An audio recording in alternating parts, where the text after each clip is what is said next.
Ulitin ko yung sinabi niya. Wala daw siyang tao sa Senate premises. Sa Senate building, wala daw.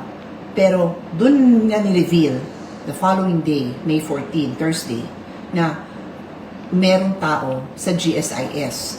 Okay? So, merong tao sa GSIS. So, ano yung pinapahiwatig niya? Sa Senate wala, pero sa GSIS meron. Mga kababayan, I would assume, lahat po kayo, hindi kayo familiar sa GSIS building, sa Senate building. So, I will show you what it looks like. Here. Itong buong to, okay? Itong kulay dilaw is the building. Building yan, okay? Building yan. Ito garden. Garden yan, okay? Work. Pin yan ng Chief of Staff ko. Office ko yan. Kung mapapansin mo, parang ganun, kasi parang terraces yung design. I'll show you a picture actually later. Basta yan yung office ko. Yan. Tapos, katabi ko mga ibang senators dyan. Tapos, oops, meron sa kabila. Basta side na to, yan yung office ko na nakaharap sa garden ng GSIS. Anong building to? Nakalagay, Union Bank of the Philippines. Yan lang naman yung tag, no? But GSIS pa rin yan. Hindi Senate office yan. GSIS offices yan. Magkadugtong, mga kababayan, magkadugtong ang building namin. Walang pagitan. Magkadugtong ang building namin kasi kaming senators, nagli-lease kami, nagre-rent kami sa GSIS. It is one complex. Look, it is one building. Naghahanap ako ng picture ko, pero sige, pakita nyo na lang. Kaya lang yung photographer ko kasi, nagpa-picture ako dito kasi may parang balkonahe yan eh. Nagpa-picture ako dyan. Kaya lang close up. Gusto ko sana na pag na-picturean, I'll do it on Monday pagpasok ko ulit sa Senate.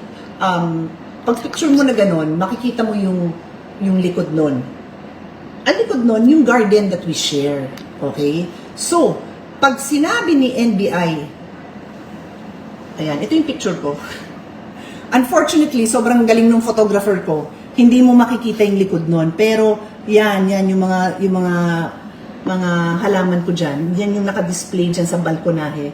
Tapos pababa. So, pag ako'y tumalikod, okay, gumanon ako. Ngayon, sa sofa ko, dumungaw akong ganun. Yung garden ng GSIS yung makikita ko. So, balik tayo sa akin, okay? Hawakan ko na lang to sa tabi ko. Dali, nangalay yung kamay ko. Kung sasabihin ni NBI Director, wala siyang tao sa Senate. Sabi ni NBI Director, wala siyang tao sa Senate, pero meron siya sa GSIS. Saan? Sa baba ng balkonahe ko? O sa dulo ng building ko? Nilalakad ko to guys, minsan pagka yung mahaba yung oras namin sa Senate. Hanap ka ng picture ng hallway natin. Mahaba yung hallway. Yung dulo ng hallway ko, dito, papunta doon. Ang dulo-dulo nun, didikit na yun sa GSIS.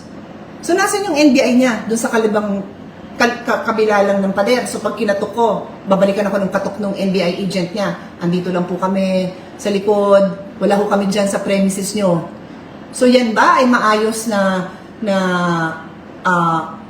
is that a reasonable and responsible and professional response to your agreement with the Senate President that you will vacate?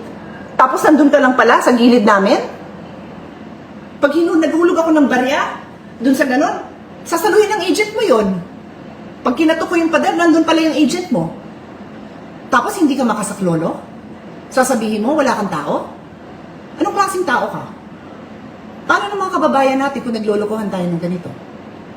Yun lang po ang point ko.